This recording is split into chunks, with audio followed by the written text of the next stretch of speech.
Baie groot dankie aan die Smith Auto Group in Bloemfontein wat die lewe met 'n rede bediening help moontlik maak.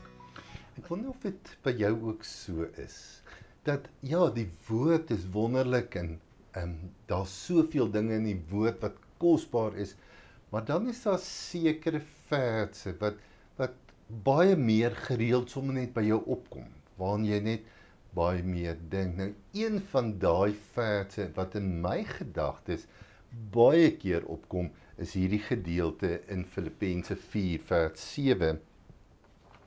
En die vrede van God, wat alle verstand te bowe gaan, sal oor julle harte en gedagtes die wag hou in Christus Jesus. Dis een van die verse wat ek eintlik sommer so uit my kop uit ken. En ek dink baie keer hieroor. Weet julle, dis vir my verskriklik wonderlik om die vrede van God, wat alle verstand te bowe gaan, te kan beleef.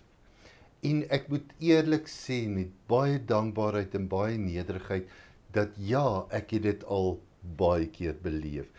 Ek het al so baie keer beleef, dat ek in krisistye is, in onstuimige tye is, en dan ten spyte van die tye, beleef ek die vrede van God, wat groter is as die oomblik waarin ek leef.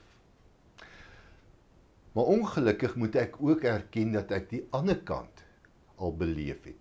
Dat ek in tye gekom het waar die krisis daar is, maar my hart in plaas van die vrede van God wat alle verstand te bowe gaan beleef het, is my hart so onstuimig en is my hart aan die bons en is ek hierdie een groot senuweewrak.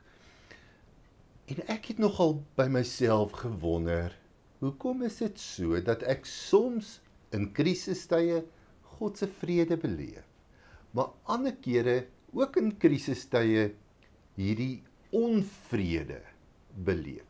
Waar kom die verskil in? Ek dink vers 6 van Filippense 4 hierdie antwoord, en kan ek dit ook vir jou lees?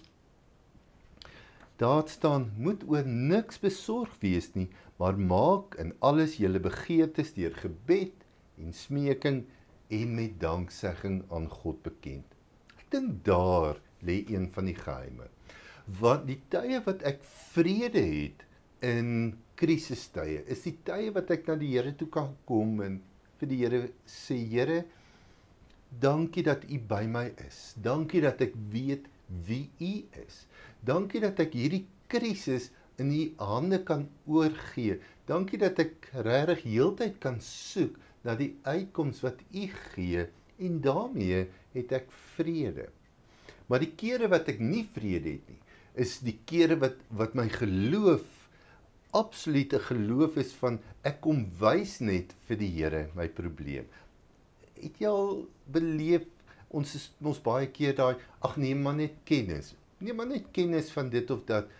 En dis wat ek doen. Ek kom na die Here toe en ek in hierdie krisis en ek sê vir die Here, Here, neem net kennis van my probleem en ek sal verder self sorg. Maar daai selfsorg bring nie vrede nie. So wat vrede bring is 'n geloof wat oorgee. Dis 'n oorgawe geloof. Dis nie 'n kennis gee, kennis neem geloof nie. En ek het besef, as ek Filippense 4 vers 7 wil beleef, die vrede van God wat alle verstand te bowe gaan, dan moet ek die prys betaal. En die prys is oorgawe. Die prys is om te sê, Here, ek gee dit vir U. Ek los dit by U. Ek doen vanuit wat U vir my sê, in gehoorsaamheid doen ek wat U sê, maar dis 'n oorgawe geloof. Dis die prys wat ons moet betaal om God genoeg te vertrou met ons krisisse.